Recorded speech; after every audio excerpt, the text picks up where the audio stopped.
दिल्ली के सियासी battle ground में राहुल गांधी और अरविंद केजरीवाल के बीच दूसरे राउंड का मुकाबला अब शुरू हो चुका है। इस अध्याय में पहला हमला राहुल गांधी की तरफ से बोला गया, तो अब अरविंद केजरीवाल ने भी तगड़ा पलटवार किया है, जिसमें इंडिया गठबंधन, मुस्लिम और दलित वोट के साथ साथ बीजेपी की बी टीम जैसे शब्द बाण चलाए गए हैं।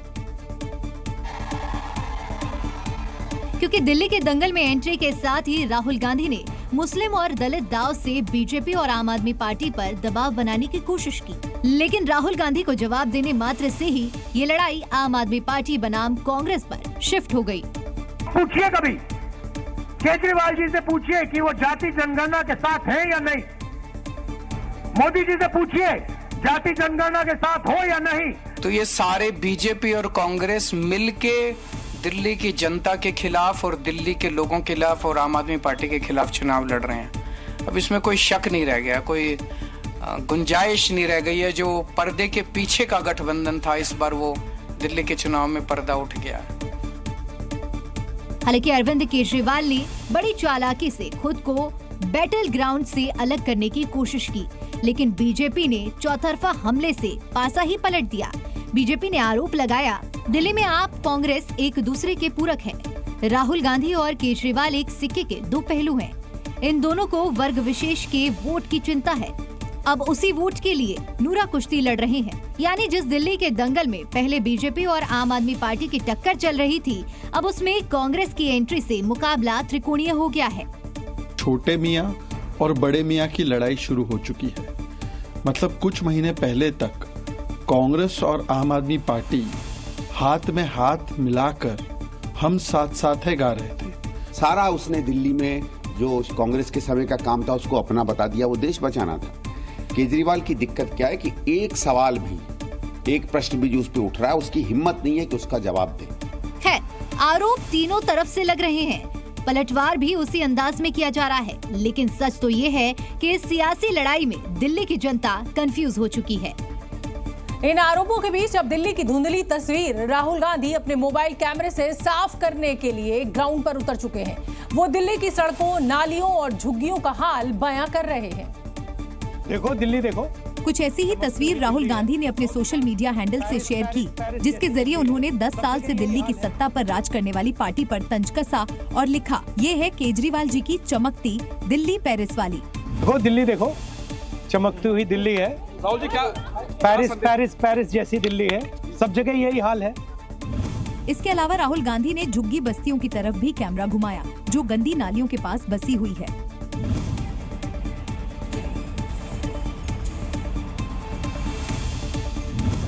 राहुल गांधी के साथ कुछ कांग्रेसी कार्यकर्ता भी नजर आ रहे हैं, जो उन्हें बता रहे हैं कैसे नालियों की सफाई में लापरवाही बढ़ती जा रही है। और इसके लिए मैंने भी एलजी से टाइम मांगा है इनकी कंप्लेंट करने के लिए कि जो ये करप्शन हुई है इसके अंदर 6 महीने के अंदर ही कैसे रह गया नाला पूरा। इस 30 सेकंड के वीडियो को जारी करने के पीछे का मकसद दिल्ली की तस्वीर जनता को दिखाने की है। देर से ही सही, अब राहुल गांधी दिल्ली के चुनाव में पूरी तरह से आम आदमी पार्टी के खिलाफ मोर्चा खोल चुके हैं। दिल्ली की सियासत में अब गद्दार जैसे अल्फाजों का इस्तेमाल भी हो रहा है। अरविंद केजरीवाल बीजेपी पर आग बबूला हैं और चुनाव में पैसे, कंबल, सोने की चेन जैसे सामान बांटने का आरोप लगा रहे हैं। दावा किया है कि दिल्ली की जनता को गुमराह किया जा रहा है। चुनाव से पहले वोट के बदले नोट बांटे जा रहे हैं और प्रेस कॉन्फ्रेंस कर अरविंद केजरीवाल इन तमाम मुद्दों के जरिए बीजेपी पर हमलावर हो चुके हैं।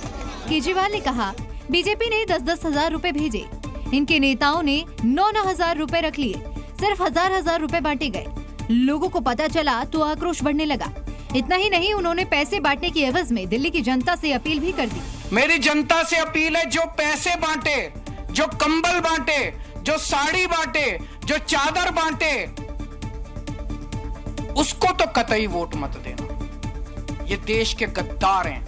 अरविंद केजरीवाल बेहद आक्रामक अंदाज में नजर आ रहे थे, जनता से अपील कर रहे थे और निशाने पर बीजेपी और बीजेपी के दिग्गज नेता थे।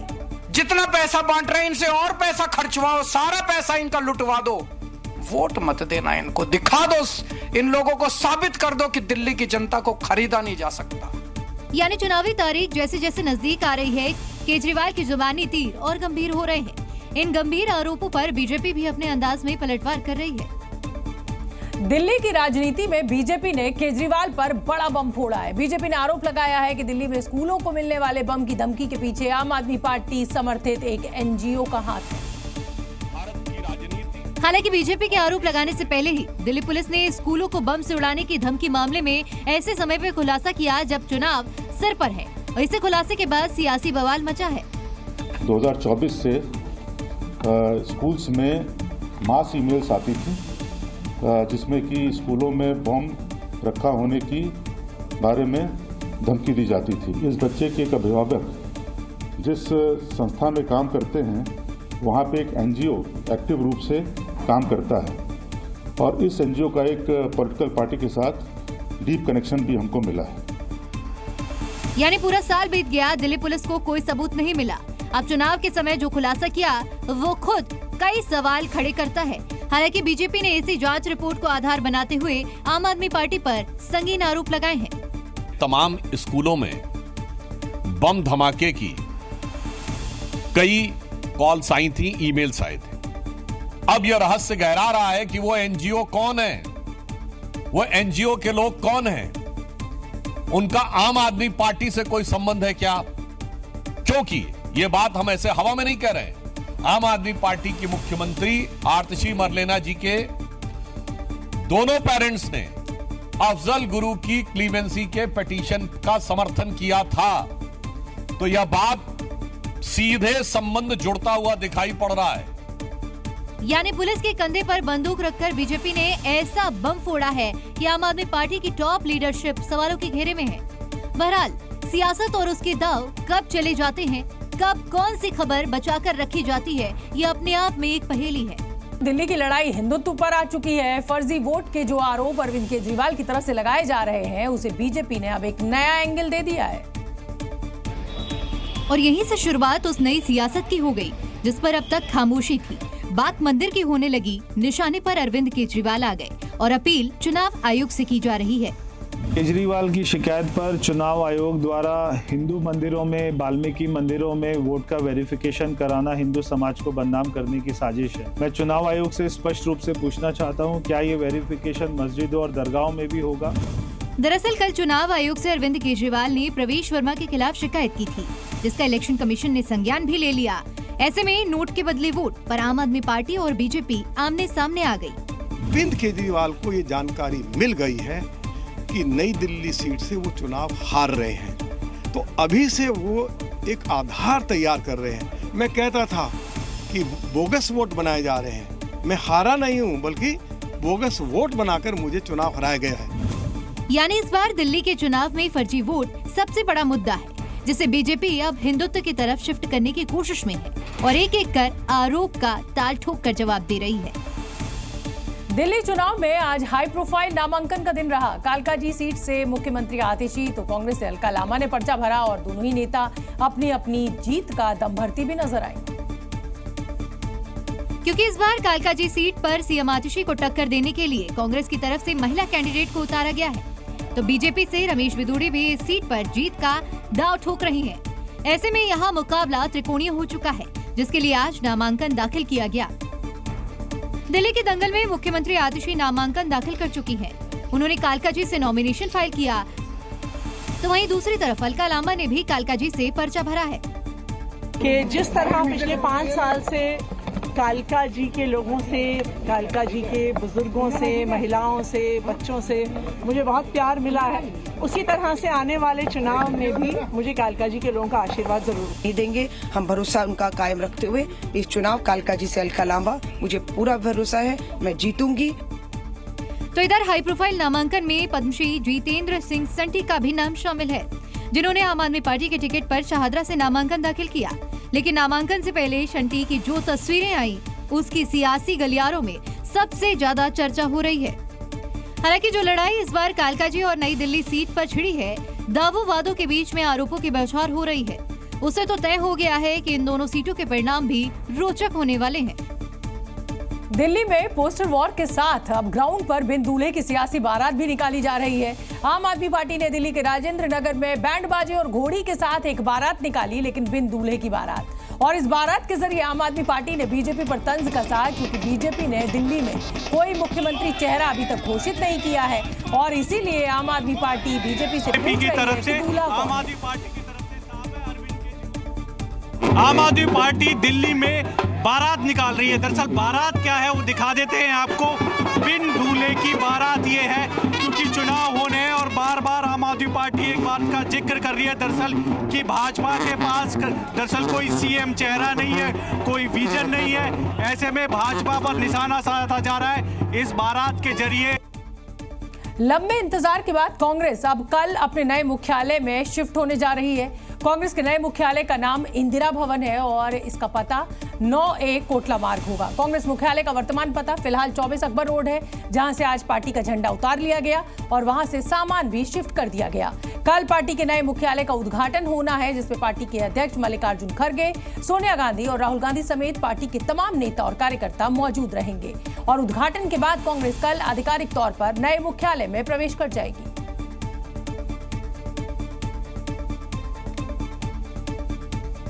उत्तर प्रदेश के बिजनौर में समाजवादी पार्टी के कार्यालय पर एसडीएम सदर की ओर से नोटिस चस्पा कर दिया गया है। आरोप है कि सरकारी जमीन पर कब्जा कर पार्टी का ये कार्यालय बनाया गया है, जिस पर नोटिस चिपकाते हुए उन्हें 15 दिन के अंदर जवाब देने को कहा गया और जवाब नहीं मिलने पर विधिक कार्रवाई की बात कही गई। नोटिस दिया गया है और उसके बाद जो भी इनका जवाब आता है या 15 दिन के समय में व्यतीत होने पर नियमानुसार कार्रवाई अमल में लाई जाएगी। जानकारी के मुताबिक ये तीसरा नोटिस दिया गया।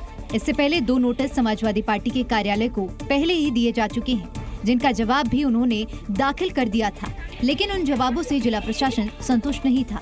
इसलिए समाजवादी पार्टी के कार्यालय पर तीसरा नोटिस चस्पा कर दिया गया। नोटिस मिले थे, उनका हमने जवाब दिया था। ये तो अभी जानकारी वहाँ आपके माध्यम से मुझे प्राप्त हुआ है कि नोटिस चस्पा हुआ है, मैंने भी देखा है। नोटिस के मुताबिक जिस जगह पर समाजवादी पार्टी का ऑफिस है, वो जगह अभिलेखों में सरकारी अहाता कोठी के तौर पर दर्ज है। समाजवादी पार्टी ने इस नोटिस का जवाब भी जल्द ही दाखिल करने की बात कही है। अयोध्या में भव्य राम धाम के बाद अब मध्य प्रदेश के चित्रकूट में वनवासी रामलोक बनाने की तैयारियां शुरू हो गई हैं। हम आपको बता दें कि मुख्यमंत्री मोहन यादव ने ऐलान किया है कि वो भगवान राम की तपोभूमि चित्रकूट में रामायण एक्सपीरियंस पार्क बनवाएंगे। ये पार्क 80 एकड़ में फैला होगा, जिसके लिए मोहन सरकार ने करीब 850 करोड़ रुपए की मंजूरी भी दी है। वनवासी रामलोक के नाम से बनने वाले इस पार्क में प्रभु राम की 151 फीट ऊंची विशाल मूर्ति लगाई जाएगी। इसके साथ ही मां सीता और लक्ष्मण की भी प्रतिमाएं होंगी। ये मध्य प्रदेश में प्रभु राम से जुड़ा अभी तक का सबसे बड़ा प्रोजेक्ट होगा, जिसे उज्जैन के महाकाल कॉरिडोर की तर्ज पर डेवलप किया जाएगा। यानी मोहन के राज्य में प्रभु राम से जुड़े ऐतिहासिक स्थलों को संवारने, संजोने और पुनर्स्थापित करने का काम शुरू हो चुका है, जिसकी शुरुआत चित्रकूट में राम पार्क से होगी। पौराणिक कथाओं में चित्रकूट वो जगह है जहां प्रभु राम ने वनवास के समय अपना वक्त व्यतीत किया था। रामायण में चित्रकूट का बखान मिलता है, तो आस्था में भी चित्रकूट अयोध्या के बाद सबसे ऊपर है। यही वजह है कि सीएम मोहन ने चित्रकूट में रामायण एक्सपीरियंस पार्क बनाने का ऐलान किया। 80 एकड़ में फैला ये पार्क वनवासी रामलोक के नाम से बनेगा। इसके लिए सरकार ने 850 करोड़ रुपए मंजूर किए हैं। इस थीम पार्क में प्रभु राम, मां सीता और लक्ष्मण की प्रतिमाएं लगाई जाएंगी।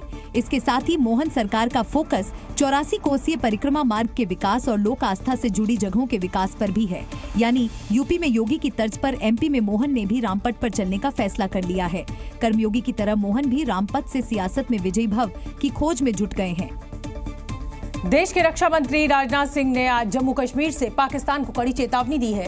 पीओके में आतंकवादियों के ट्रेनिंग कैंप्स को लेकर आगाह किया गया है। अगर साजिश खत्म नहीं हुई तो अंजाम बुरा होगा। पाकिस्तान के लिए ... वाली चेतावनी का मतलब साफ है। पीओके में कुछ बड़ा होने वाला है। रक्षा मंत्री राजनाथ सिंह ने कह दिया है कि पड़ोसी मुल्क के नापाक मंसूबों को कभी कामयाब नहीं होने दिया जाएगा। वहाँ आज भी आतंकवादियों के लिए ट्रेनिंग कैंप चलाए जा रहे हैं।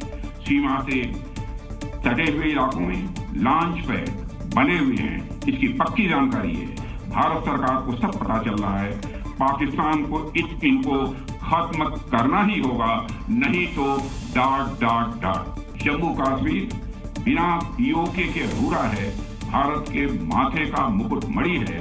वैसे भी पीओके पाकिस्तान के लिए एक फॉरेन टेरिटरी से अधिक कुछ नहीं है। पीओके में आतंक के लॉन्चिंग पैड को लेकर खुली चेतावनी का मतलब साफ है।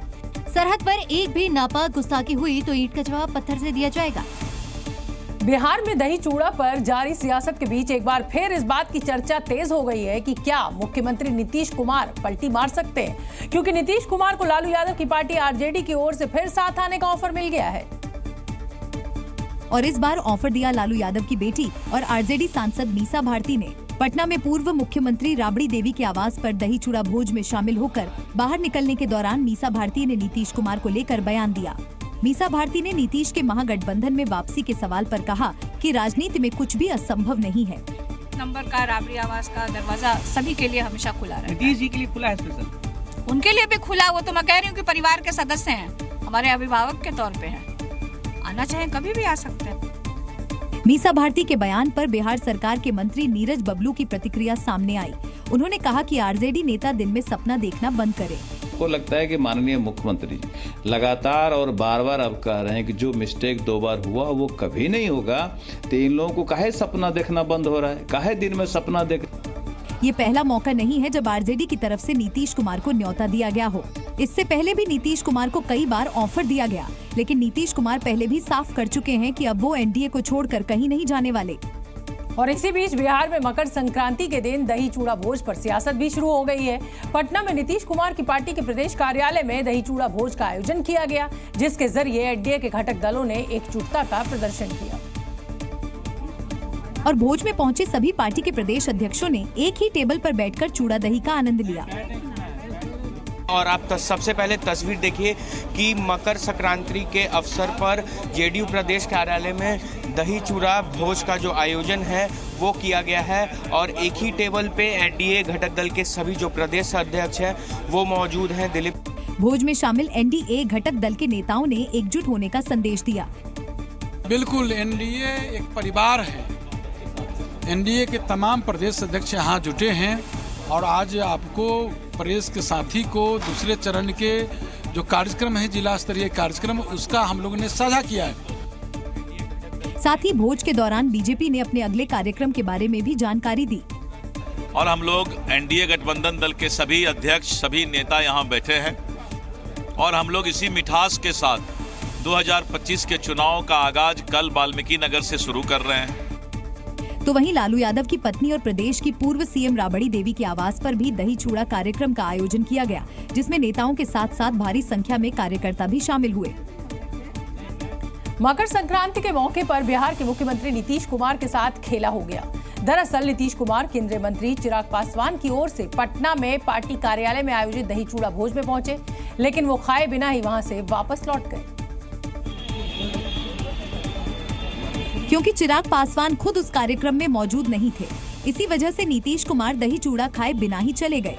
बताया गया कि नीतीश कुमार 12 बजे पहुंचने वाले थे, लेकिन वो समय से पहले ही वहां पहुंच गए, लेकिन वहां चिराग पासवान मौजूद नहीं थे।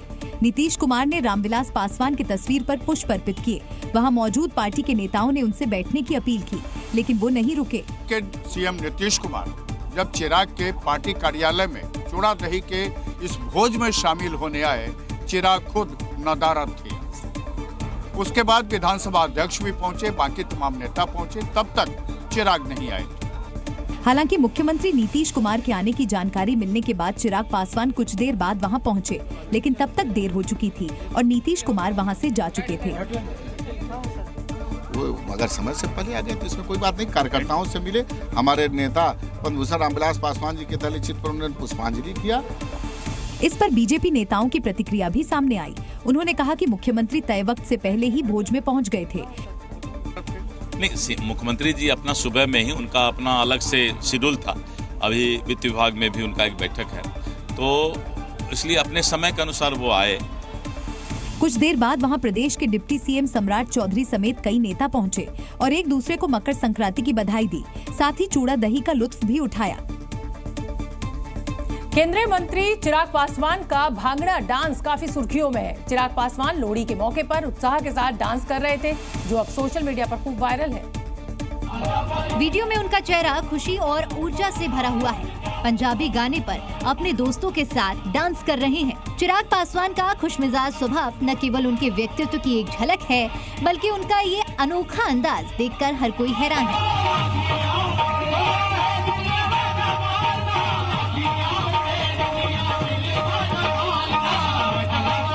इस त्योहारी माहौल के बीच चिराग पासवान के डांस को खूब सराहा जा रहा है और लोग सोशल मीडिया पर उनकी तारीफ भी कर रहे हैं। यूजर्स कह रहे हैं कि अपने राजनीतिक जीवन से समय निकालकर केंद्रीय मंत्री काफी जोश के साथ त्योहार मना रहे हैं। चिराग पासवान का ये वीडियो सकारात्मक ऊर्जा से भरा है। इस वीडियो को उनके चाहने वाले खूब पसंद कर रहे हैं और इसे सोशल मीडिया पर जमकर शेयर भी कर रहे हैं। भीम आर्मी चीफ और सांसद चंद्रशेखर ने कीचड़ वाली सड़क पर अफसरों की परेड करा दी, जिसका वीडियो अब सोशल मीडिया पर वायरल है। वीडियो में सांसद चंद्रशेखर और अधिकारी कीचड़ वाले रास्ते पर चलते हुए नजर आ रहे हैं। समस्या को उठाने का चंद्रशेखर का ये अंदाज अब सोशल मीडिया पर खूब वायरल हो रहा है। आप सुझाव मत दो, आप सुझाव दोगे आपकी ड्यूटी बदलवा के लगवा दूंगा। दरअसल नगीना सांसद चंद्रशेखर का यूपी के बिजनौर में कार्यक्रम था। जिस गांव में कार्यक्रम रखा गया था, वहां के लोगों ने कीचड़ वाले रास्ते की शिकायत की। फिर क्या, चंद्रशेखर ने अफसरों से पूछ लिया, क्यों भाई ऐसा क्यों? तो जवाब गोलमोल मिला। फिर क्या था, सांसद आगे आगे और अफसर पीछे पीछे। आप सुझाव मत दो, आप सुझाव दोगे आपकी ड्यूटी बदलवा के लगवा दूंगा। चंद्रशेखर के साथ अफसर भी कीचड़ वाले रास्ते पर चलने को मजबूर हो गए। अब चंद्रशेखर का ये अंदाज सोशल मीडिया पर सुर्खियां बटोर रहा है। कट्टरपंथियों से जूझते बांग्लादेश में अब सेना की बगावत एक बड़ी मुश्किल पैदा कर सकती है। सूत्रों का दावा है कि बांग्लादेश आर्मी में 3 पावर सेंटर्स बन गए हैं और तीनों एक पावर सेंटर सत्ता पर अपनी पकड़ के लिए लड़ रहे हैं। यानी बांग्लादेश की सबसे शक्तिशाली संस्था के रूप में देखी जाने वाली देश की सेना के सामने बड़ी मुश्किल स्थिति आ गई है। जिस सेना की तरफ बांग्लादेशी आवाम उम्मीद की नजरों से देख रही थी, अब वो सेना इंटरनल पॉलिटिक्स के चक्कर में फंस चुकी है। पहला पावर सेंटर वकार अज जमान का है, जो वर्तमान सेना का प्रमुख है और अभी उसका सेना पर नियंत्रण है। सेना में सत्ता के दूसरे केंद्र की अगुवाई लेफ्टिनेंट जनरल मोहम्मद शाहीनुल हक कर रहे हैं, जबकि सेना के तीसरे गुट की अगुवाई लेफ्टिनेंट जनरल मोहम्मद फैजुर रहमान कर रहे हैं। सूत्रों के अनुसार हिजबुत तहरीर से जुड़े मोहम्मद यूनुस के सलाहकार महफूज आलम समेत छात्र नेताओं के संपर्क में हैं। ऐसी अफवाहें हैं कि लेफ्टिनेंट जनरल फैजुर रहमान बांग्लादेश के राष्ट्रपति को हटाने की साजिश का हिस्सा थे, जब जनरल वकार उज जमान विदेश के दौरे पर थे। सूत्रों ने आरोप लगाया कि अगर आने वाले महीनों में मुख्य सलाहकार मोहम्मद यूनुस पद छोड़ देते हैं और ढाका चले जाते हैं, तो फैजुल रहमान सेना प्रमुख को हटाने की साजिश का हिस्सा भी हो सकते हैं। यानी बांग्लादेश एक और बगावत की आग में झुलसेगा। गणतंत्र दिवस को लेकर जम्मू कश्मीर में हाई अलर्ट जारी कर दिया गया है। सुरक्षा एजेंसियों ने जम्मू कश्मीर के कुछ इलाकों में आतंकी हमले की आशंका जताई है, जिसके बाद यहां सुरक्षा बढ़ाने का फैसला लिया गया है। और जिन जिलों में सुरक्षा बढ़ाई गई है, उनमें कठुआ, किश्तवाड़ और रामबन जिले भी शामिल हैं। ये इलाके पहले भी आतंकी गतिविधियों के केंद्र रह चुके हैं और आशंका है कि आतंकी इस बार भी यहाँ हमले की कोशिश कर सकते हैं। सूत्रों के मुताबिक हाल ही में डोडा के ऊपरी इलाकों में आतंकियों के 2 गुटों को देखा गया। हालांकि ये स्पष्ट नहीं हो पाया कि ये आतंकी पहले से सक्रिय हैं या किसी नए समूह का हिस्सा है, और यही वजह है कि डोडा में भी सुरक्षा बल ने गश्त तेज कर दी है। 26 जनवरी यानी गणतंत्र दिवस को देखते हुए जम्मू कश्मीर पूरी तरह से हाई अलर्ट मोड पर है। खासतौर पर सिक्योरिटी फोर्सेस को इस तरह के इनपुट मिले हैं कि डोडा, कठुआ और सांबा जिले में बड़े आतंकी हमले जो हैं वो आने वाले दिनों में किए जा सकते हैं। आतंकवादियों से लोहा लेने के लिए भारतीय सेना अपने बेड़े में अत्याधुनिक हथियार और उपकरणों को शामिल कर रही है, जिससे सेना की ताकत कई गुना बढ़ जाएगी। अखनूर में आयोजित 9वें वेटरन डे कार्यक्रम के दौरान जब भारतीय सेना ने अपनी युद्धक क्षमताओं का प्रदर्शन किया, तो दुश्मनों के पसीने छूट गए। सेना ने कई अत्याधुनिक हथियार और उपकरणों का प्रदर्शन किया, जो घाटी में सुरक्षा को और मजबूत बनाएंगे। ये है man pack portable counter drone system, जो दुश्मन की ओर से आने वाले ड्रोन को डिटेक्ट कर उसे जाम करने की क्षमता रखता है। इसकी रेंज 2 किलोमीटर तक है। अब ये देखिए टाटा रजाक लॉन्ग डिस्टेंस सर्विलांस कैमरा। ये अत्याधुनिक कैमरा 35 किलोमीटर तक दुश्मन की हरकतों पर नजर रख सकता है। भारतीय सेना ने अपने बेड़े में इस ऑल टेरेन व्हीकल को भी शामिल किया है। ये वाहन दुर्गम इलाकों में भी सेना के संचालन को आसान बनाता है और 600 किलो तक वजन ले जाने में सक्षम है। दुनिया का सबसे छोटा नैनो ड्रोन ब्लैक हॉर्नेट भी देख लीजिए। 33 ग्राम वजन के इस ड्रोन में 2 हाई डेफिनेशन कैमरे लगे हैं और ये 22 मिनट तक उड़ान भरते हुए दुश्मन पर नजर रख सकता है। भारत में निर्मित इस कॉर्नर शॉट गन को DRDO ने जैन टेक्नोलॉजी कंपनी के साथ मिलकर बनाया है। रूम इंटरवेंशन ऑपरेशन के दौरान ये गन जवानों को बिना एक्सपोज किए दुश्मन पर सटीक निशाना लगा सकती है। एंटी टेरर ऑपरेशनों में हथियारों के साथ साथ आर्मी डॉग्स भी अहम भूमिका निभाते हैं। आर्मी वेटरन डे के दौरान इन बहादुर डॉग्स ने अपने इंस्ट्रक्टर्स के साथ शानदार प्रदर्शन किया। अलीगढ़ मुस्लिम विश्वविद्यालय एक बार फिर से सुर्खियों में है और इस बार AMU अपने बकाये को लेकर चर्चा में है। नगर निगम ने हाउस टैक्स जमा न करने पर अलीगढ़ मुस्लिम विश्वविद्यालय को नोटिस जारी किया है, जिसमें 15 दिन के अंदर बकाया हाउस टैक्स जमा करने को कहा गया। जानकारी के मुताबिक अलीगढ़ मुस्लिम यूनिवर्सिटी की 18 बिल्डिंगों पर नगर निगम का करीब 24.5 करोड़ रुपए का हाउस टैक्स बकाया है। अलीगढ़ मुस्लिम यूनिवर्सिटी ने साल 2017 से ही हाउस टैक्स जमा नहीं किया। नगर निगम ने AMU को 15 दिन के अंदर बकाया राशि जमा करने का निर्देश दिया और 15 दिन में पैसा जमा नहीं करने पर बैंक खाता अटैच करने की चेतावनी दी। सबसे पहले हमने उनको बिल दिए हैं। बिल देने के बाद उनको डिमांड नोटिस जारी की गई है और हमारे नगर आयुक्त सर उनसे रजिस्ट्रार सर से पर्सनली मिले हैं। नोटिस मिलने के बाद अलीगढ़ मुस्लिम यूनिवर्सिटी के अधिकारियों में खलबली मच गई। उन्होंने UGC को पत्र लिखा, साथ ही नगर निगम के अधिकारियों को जल्द टैक्स जमा करने का आश्वासन भी दिया। राजस्थान के अजमेर में मुस्लिम समुदाय के 2 लोगों ने सनातन धर्म को अपना लिया है। आरोप है कि एक मौलवी के अत्याचार से परेशान होकर मुस्लिम पिता पुत्र ने सनातन धर्म अपनाने का फैसला लिया, जिसके बाद कृष्णगंज स्थित एक मंदिर में शुद्धिकरण और हवन का आयोजन किया गया और पूरे विधि विधान के साथ दोनों सनातन धर्म में शामिल हो गए। सनातन धर्म अपनाने के बाद शरीफ खान अब शुभम अग्रवाल, जबकि उनका बेटा अमन खान अब अमन अग्रवाल बन गया। आज विधि विधान से इनका पूजन हवन करके भगवान के सम्मुख और इनकी सनातन धर्म में वापसी कराएगी। मुस्लिम से हिंदू बने शुभम अग्रवाल ने पड़ोस में रहने वाले एक मौलवी पर अपनी पत्नी और बेटी को बहलाकर उन्हीं के खिलाफ इस्तेमाल करने का आरोप लगाया। बाद में वो मेरे बचपन से मेरे साथ में जानता मुझे और 10-12 साल से उन्होंने प्लॉट लेके मकान बनाया और शुरू से गंदे प्रवृत्ति का था वो, लेकिन मेरे को नहीं पता था कि जो पड़ोसी मेरी मिसेज से डबल उम्र का है और जिसने बड़ी बड़ी दाढ़ी, टोपी, नमाज पे सर पे पहचान, नमाज का निशान, वो इतना गंदा। अगली खबर का रुख करेंगे। उत्तर प्रदेश के अलीगढ़ में ईसाई परिवारों ने हिंदू धर्म को अपनाया है। 50 ईसाई परिवारों ने रीति रिवाज के साथ एक बार फिर से हिंदू बनने का संकल्प लिया है। इगलास इलाके के लधोली गांव में 50 ईसाई परिवारों ने हिंदू धर्म अपनाया। इन 50 परिवारों ने स्वागत यज्ञ में आहुति डालकर सनातन की सांस्कृतिक जड़ों से जुड़ने का संकल्प लिया। घर वापसी करने वाले ये परिवार ईसाई समाज से जुड़े थे और उनकी प्रार्थना सभाओं में जाने लगे थे। 12 जनवरी को ये परिवार सनातन यज्ञ में शामिल हुए। मंत्रोच्चार के साथ यज्ञ में आहुति दी।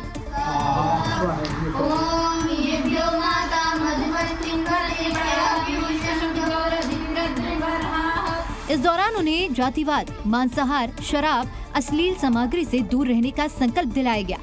दरअसल सनातन के पुनर्जागरण और धोखाधड़ी से हो रहे धर्मांतरण को रोकने के लिए गार्गी कन्या गुरुकुल और अग्नि समाज ने एक मिशन की शुरुआत की। इसी के तहत इन परिवारों की घर वापसी करवाई गई। महाकुंभ का शुभारंभ हो चुका है। आज महाकुंभ का पहला अमृत स्नान था।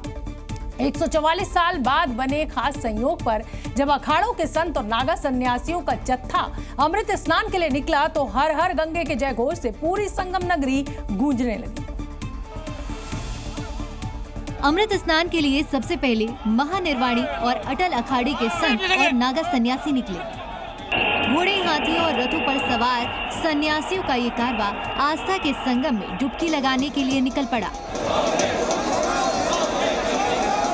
पैदल चल रहे इन नागा सन्यासियों को देखना ही अलौकिक और दिव्य था।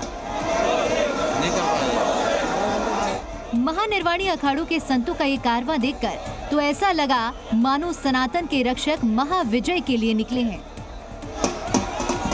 आनंद अखाड़े के साधु सन्यासियों को देखकर तो अद्भुत आनंद की अनुभूति हो रही थी। इन संतों का स्वागत पुष्प वर्षा से किया गया।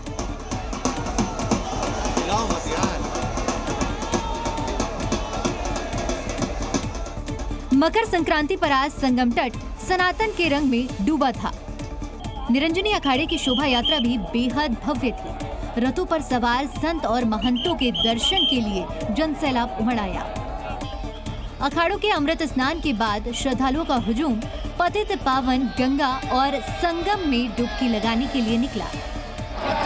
संगम जाने वाले मार्गों पर आस्था की डुबकी लगाने के लिए श्रद्धालुओं का हुजूम उमड़ पड़ा।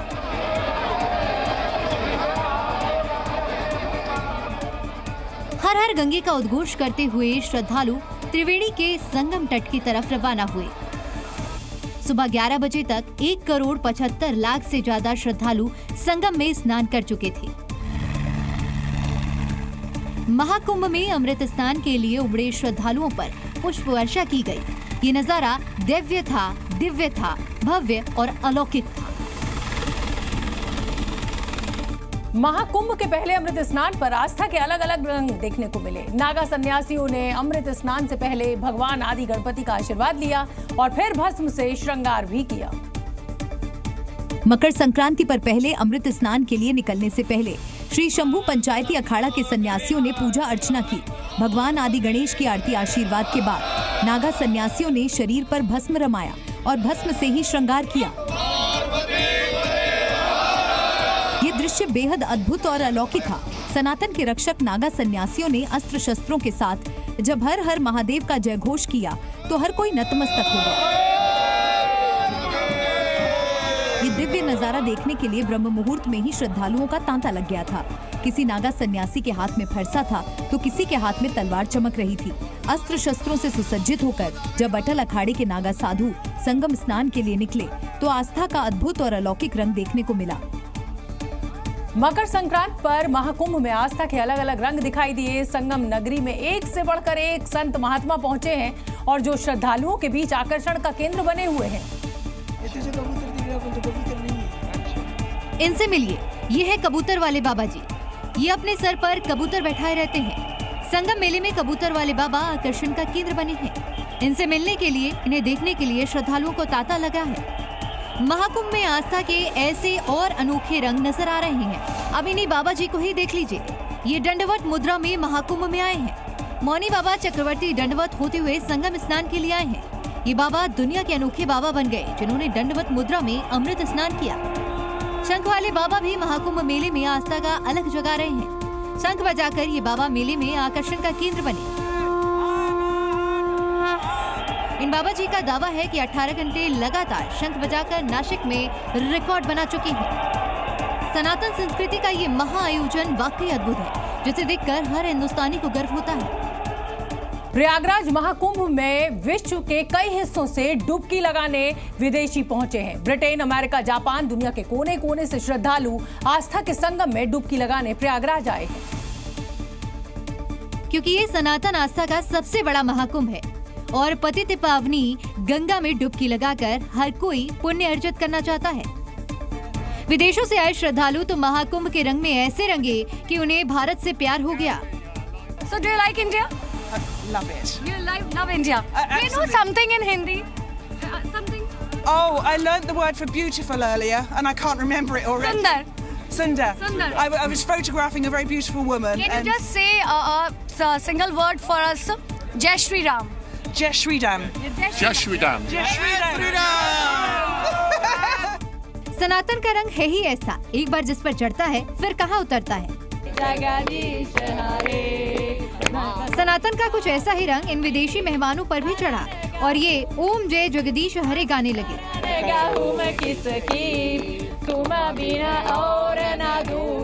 आस्था के इस महाकुंभ में विश्व का ये समागम वाकई अद्भुत है। ओम जय जगदीश हरे। बागेश्वर धाम के पीठाधीश्वर पंडित धीरेन्द्र कृष्ण शास्त्री ने कुंभ की जमीन पर दावा करने वालों पर करारा प्रहार किया है। बिना किसी का नाम लिए बाबा ने समुदाय विशेष पर तीखा हमला बोला। दरअसल पंडित धीरेन्द्र शास्त्री जगन्नाथपुरी में आयोजित एक कार्यक्रम में आए थे। इस दौरान आचार्य धीरेन्द्र शास्त्री महाकुंभ में वक्त की एंट्री पर भड़क गए और समुदाय विशेष पर निशाना साधा। एक भाई साहब अभी बयान दे रहे थे, बोले ये जो कुंभ की भूमि है ये जो है वक्फ बोर्ड की जमीन है, उसे कह दो कि तुम्हारे अब्बा की नहीं है, ये हमारे बब्बा की है। अब पंडित धीरेन्द्र कृष्ण शास्त्री के इस तीखे बयान से विशेष समुदाय भी कहां चुप बैठने वाला था। सिया धर्मगुरु मौलाना सैफ अब्बास ने इस बयान पर पलटवार किया। ये जमीन न वो फैसला करेंगे न हम फैसला करेंगे, इस जमीन का फैसला जो है वो साक्ष्य करेंगे। अगर वक्फ बोर्ड इस बात के ऊपर दावा करता है और साक्ष्य पेश करता है तो वक्फ बोर्ड की संपत्ति है, वरना किसी के कहने से कि हमारे बब्बा की है या अब्बा की है, इसका कोई हासिल होने वाला नहीं है। मौलाना सैफ अब्बास के इस बयान और कुंभ पर वक्त के दावों से संत समाज भी आग बबूला है। कुंभ तो पहले का है, कोई उन्होंने थोड़ी लगवाया है, न मुगल शासन ने लगवाया है। मुगल शासन में भी तो होता था कुंभ, फिर उनका हस्तक्षेप नहीं रहा, इनका कहाँ से आ गया। तो मैं वक्फ बोर्ड वालों को समझाना चाहता हूँ कि वो सोए हुए बब्बर शेरों को छेड़े ना, और सनातन कभी भी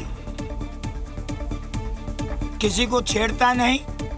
बहरहाल महाकुंभ की 55 बीघा जमीन पर वक्त के बयानों के बाद हंगामा और आरोप प्रत्यारोप जारी है। पूरे देश में आज मकर संक्रांत धूमधाम के साथ मनाई गई। उत्तर प्रदेश के मुख्यमंत्री योगी आदित्यनाथ भी आज गोरखनाथ धाम में महंत की भूमिका में रहे और खिचड़ी पर्व पर विधि विधान से पूजा अर्चना करते नजर आए। सीएम ने गोरखनाथ मंदिर में आस्था की खिचड़ी चढ़ाकर बाबा का आशीर्वाद लिया और देश एवं प्रदेश की संपूर्ण जनमानस के कल्याण की मंगल कामना की। इस दौरान सीएम योगी पूरी तरह से पारंपरिक वेशभूषा में नजर आए और नेपाल से आई खिचड़ी चढ़ाकर पूजा की शुरुआत की, जिसके बाद गोरखनाथ मंदिर के कपाट श्रद्धालुओं के लिए खोल दिए गए। बता दें कि आज के दिन दूर दराज से लाखों लोग गोरखनाथ मंदिर में खिचड़ी चढ़ाने आते हैं और पूरे 1 महीने तक भव्य मेला चलता है।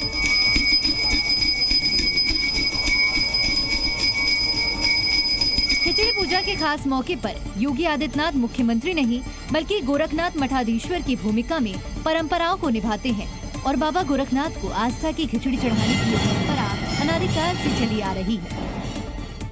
सियासत के अखाड़े में बड़े बड़ों की पतंग काटने वाले गृहमंत्री अमित शाह आज मकर संक्रांति पर असली पतंगबाजी करते नजर आए।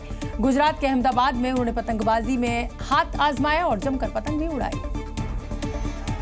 शाह के हाथ में पतंग की डोर और पीछे से आता समर्थकों का शोर। अहमदाबाद का शांति निकेतन पतंगबाजी के शोर से ऐसे गूंज उठा जैसे अब या तब न जाने कब अमित शाह किसकी पतंग काटते।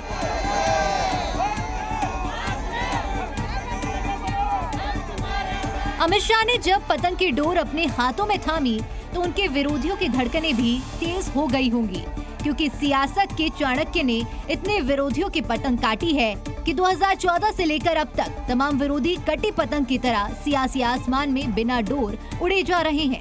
हालांकि इस बार डोर शाह के हाथों में थी, क्योंकि ये सियासी नहीं मकर संक्रांति वाली असली पतंग थी।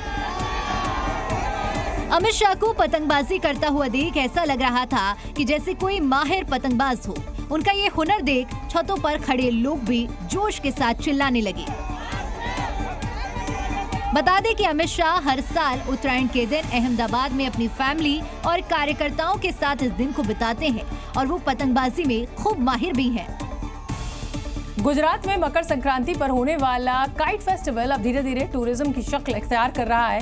आलम यह रहा कि अहमदाबाद में 4,000 रुपए प्रति व्यक्ति की दर से छतें किराए पर दी गई पतंग उड़ाने के लिए। लेकिन हैरत की बात यह है कि इतने महंगे पैकेज के बाद लोगों की वेटिंग लिस्ट शाम तक खत्म नहीं हुई, क्योंकि अहमदाबाद में इस बार 44 देशों से टूरिस्ट पतंग उड़ाने के लिए पहुंचे और जिनके पास अपनी छत नहीं है उन्हें अहमदाबाद में छत किराए पर दी जा रही है। मैंने 3,000 रुपया बिल्कुल नॉमिनल चार्ज है, टेरेस का चार्ज आ गया, फिरकी दोरी पतंग सब आ गया, उसके बाद में खाने का पूरा जो इंतजाम हमने किया है। यानी पतंगबाजी को गुजरात वालों ने टूरिज्म में बदल दिया और घर की खाली पड़ी छत को किराए पर उठाने लगे।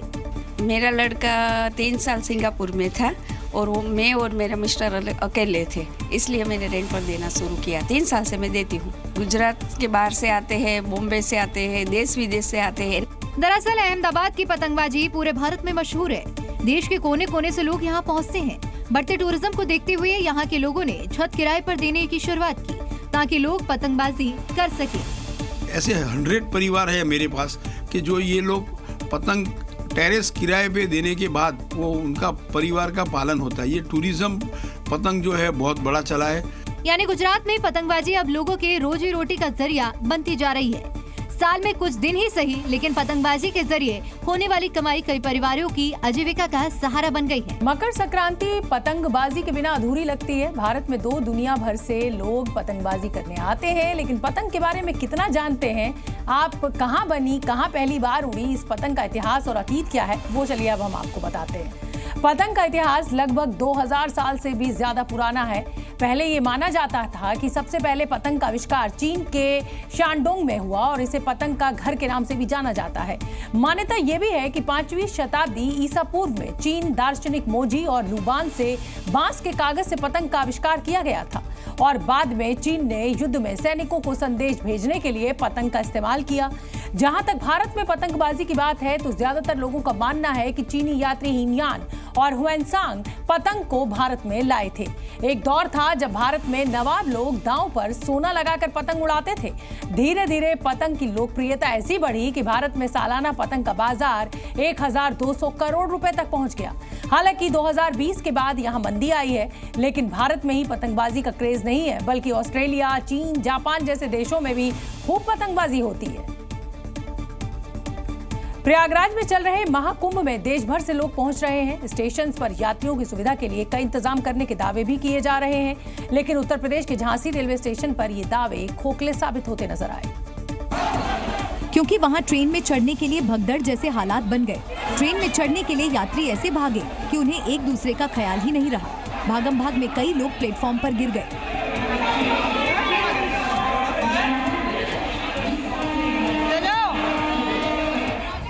कुछ लोग तो प्लेटफॉर्म से कूदकर रेलवे ट्रैक पर पहुंच गए और चलती ट्रेन में ही चढ़ने लगे। ट्रेन पकड़ने के चक्कर में एक शख्स रेलवे ट्रैक पर ही गिर गया।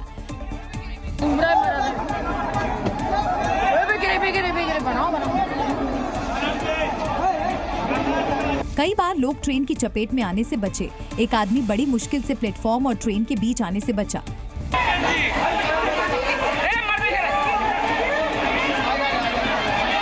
जबकि कई यात्रियों के बैग ट्रेन और प्लेटफॉर्म के बीच फंस गए। मध्य प्रदेश के इंदौर में प्राचीन गोपाल मंदिर को प्रशासन की इजाजत लिए बिना ही शादी के लिए किराए पर दे दिया गया, जिसके बाद अब विवाद खड़ा हो गया और शादी के लिए मंदिर में रेड कारपेट बिछाकर बारातियों का स्वागत किया गया। बाकायदा डीजे का इंतजाम किया गया था और पूरे मंदिर को विवाह मंडप की तरह सजा दिया गया। सबसे ताज्जुब की बात यह रही कि इस दौरान श्रद्धालुओं के लिए दर्शन पर भी रोक लगा दी गई। आरोप है कि मंदिर प्रबंधन बिना परमिशन लिए ही शाही शादी का आयोजन करवा रहा था, जिसके लिए 1 लाख रुपए की रसीद काटकर खुद मंदिर के लोगों ने अनुमति दे दी, जिसके बाद मंदिर में बारातियों के लिए भोजन व्यवस्था भी की गई। हालांकि मंदिर प्रबंधन का कहना है कि सिर्फ आशीर्वाद लेने और प्रसाद बांटने की इजाजत दी गई थी। हालांकि आयोजक का दावा है कि उन्होंने इसके लिए प्रशासन को जानकारी दी थी। इस चीज का विशेष रूप से हमने ध्यान रखा है कि इस पूरे परिसर में किसी भी चीज का कोई नुकसान न हो। दरअसल गोपाल मंदिर पुरातत्व विभाग के अधीन आता है और पुरातत्व वाले मंदिरों में इस तरह के आयोजन नहीं हो सकते। मामले का खुलासा होने के बाद इंदौर प्रशासन हरकत में आ गया और मामले की जांच के आदेश दे दिए। छत्तीसगढ़ में एक बार फिर नक्सलियों की बड़ी साजिश नाकाम हो गई है। सुरक्षा बलों ने जंगल में सर्च ऑपरेशन के दौरान बड़ी संख्या में गोला बारूद और टिफिन बम बरामद किए हैं। ये ऑपरेशन खुफिया इनपुट के बाद लॉन्च किया गया, जिसे बस्तर फाइटर के जवानों ने अंजाम दिया। इस दौरान जंगल में नक्सलियों के ठिकानों से भारी मात्रा में हथियार और बम मिले। बताया गया कि बीजापुर की तरह इस बार भी नक्सली बड़ी वारदात को अंजाम देने वाले थे, जिसकी सुरक्षा बलों को सूचना मिली। ऐसे में जब जंगल में दबिश दी गई तो नक्सली वहां से फरार हो गए, लेकिन अपने पीछे मौत का सामान छोड़ गए। इस ऑपरेशन को छत्तीसगढ़ के कोंडागांव जिले की पुलिस और बस्तर फाइटर के जवानों ने मिलकर पूरा किया। उन्हें सूचना मिली थी कि नक्सली बीजापुर से भी बड़ा हमला करने की फिराक में है, जिसमें 8 जवान शहीद हो गए थे। और इस घटना के बाद जंगलों में लगातार नक्सलियों से मुठभेड़ हो रही है और हथियार बरामद किए जा रहे हैं। आपने तो घी तेल में मिलावट की खबरें सुनी ही होंगी, देखी भी होंगी, लेकिन अब तो चाय पत्ती में भी मिलावट की खबर मिल रही है। यूपी एसटीएफ ने 11,000 किलो नकली चाय पत्ती बरामद की। खुली चाय पत्ती में कंकड़ पत्थर और डाई मिलाकर ब्रांडेड कंपनियों के नाम पर इस नकली चाय पत्ती को बेचा जा रहा था। खाद्य विभाग और एसीएफ के ज्वाइंट ऑपरेशन में नकली चाय पत्ती बनाने का भांडाफोड़ किया गया। चौंकाने वाली बात यह है कि ब्रांडेड कंपनियों के रैपर में सप्लाई की जा रही चाय पत्ती को कंकड़ पत्थर और जानलेवा केमिकल मिलाकर तैयार किया जा रहा था। छापेमारी में टीम ने 11,000 किलो माल जब्त किया है। छापेमारी के दौरान काम कर रहे वहां कर्मचारियों ने बताया कि पिछले 4 महीने से काम कर रहे हैं। ये फैक्ट्री कब से चल रही है, इसकी मजदूरों को भी खबर नहीं है। खाद्य विभाग की टीम ने नकली चाय पत्ती का सैंपल लेकर जांच के लिए भेजा। कर्मचारियों के मुताबिक फैक्ट्री में बन रही चाय पत्ती प्रदेश के 18 जिलों में सप्लाई की जा रही थी। फिलहाल 3 आरोपियों को गिरफ्तार किया गया है। मामला दर्ज कर आगे की कार्रवाई की जा रही है। भारत में दामाद जी और ससुराल में उनकी खातिरदारी के किस्से तो आम है, लेकिन आंध्र प्रदेश से जो तस्वीर सामने आई है, यकीनन किसी भी सज्जन को ऐसी खातिरदारी मुझे नहीं लगता नसीब हुई होगी। क्योंकि दामाद जी अंगना में पधारे तो पूरी ससुराल पकवान बनाने में जुट गई और खाने की टेबल पर दामाद जी के आगे 1-2 नहीं बल्कि पूरे 465 व्यंजन परोसे गए। दामाद के स्वागत की भारत में यूं तो सदियों से परंपरा चली आ रही है, लेकिन यकीनन ऐसा स्वागत किसी दामाद को नसीब नहीं हुआ होगा। जानकारी के मुताबिक दामाद के सत्कार का ये वीडियो गोदावरी पर बसे यानम का है, जहां उद्योगपति दामाद जब पहली बार घर आया तो कुछ इस तरह उनका स्वागत हुआ। दरअसल पिछले साल ही हरिण्या और साकेत की शादी हुई थी और शादी के बाद पहली मकर संक्रांति आई है। इसी वजह से ससुराल वालों ने दामाद और बेटी को विशेष तौर पर भोजन के लिए आमंत्रित किया। दामाद और बेटी के लिए ससुराल में पहली संक्रांति के मौके पर विशेष आयोजन किए गए थे। उनके लिए एक टेबल सजाई गई और बेटी और दामाद को बिठाया गया। दामाद के सामने 465 तरह के व्यंजन परोस दिए गए। छोटी छोटी कटोरियों में फल, पेस्ट्री, मिठाइयाँ, फल, सूखे मेवे, ठंडे पेय और भी बहुत कुछ। ऐसा सत्कार और इतने सारे भोजन देखकर दामाद जी भी गदगद हो गए। और चलिए अब आपको कोलकाता से आई एक बेहद हैरान करने वाली तस्वीर दिखाते हैं। यहाँ एक 4 मंजिला इमारत नीचे की तरफ झुक गई। हालांकि राहत की बात बस ये रही कि इस हादसे में कोई हताहत नहीं हुआ। ये हादसा तब हुआ जब बिल्डिंग में मरम्मत का काम चल रहा था। तभी बिल्डिंग धीरे धीरे नीचे की तरफ झुकने लगी और पास की बिल्डिंग से जा टकराई। घटना के तुरंत बाद कोलकाता पुलिस, आपदा प्रबंधन दल और नगर निगम के अधिकारी मौके पर पहुंचे और बिल्डिंग के आसपास के इलाकों को खाली करवा दिया। बताया गया कि इमारत में बड़ी बड़ी दरारें दिखने के बाद 17 दिसंबर से मरम्मत का काम चल रहा था। इमारत को पहले ही खाली करवा लिया गया था, लेकिन मरम्मत के दौरान इमारत अचानक एक तरफ झुकने लगी। मौके पर मौजूद पुलिस ने दावा किया है कि इमारत के अंदर कोई फंसा नहीं है, साथ ही इलाके को खाली करवा दिया गया है। मध्य प्रदेश के रीवा में जाम से बचने के लिए पुलिस ने गजब का जुगाड़ निकाला है। शहर में पुलिस अब काफिले के साथ नहीं बल्कि ई-रिक्शा से पेट्रोलिंग कर रही है। और इसके पीछे बेहद रोचक तर्क भी दिया जा रहा है। पुलिस का कहना है कि ई-रिक्शा और ऑटो की वजह से जाम की समस्या होती है। इसी को देखते हुए कुछ दिनों तक पुलिस की टीम इसी तरह लोगों के बीच ई-रिक्शा से सफर करेगी। दरअसल रीवा शहर में इन दिनों बढ़ती भीड़ के चलते चौक चौराहे और तमाम गलियों में भीषण ट्रैफिक जाम से लोग परेशान हैं। इसके अलावा ट्रैफिक नियमों का उल्लंघन और हादसों की घटना भी तेजी से बढ़ रही है, जिसे रोकने के लिए पुलिस अधिकारी ई-रिक्शा में सवार होकर शहर का भ्रमण कर रहे हैं।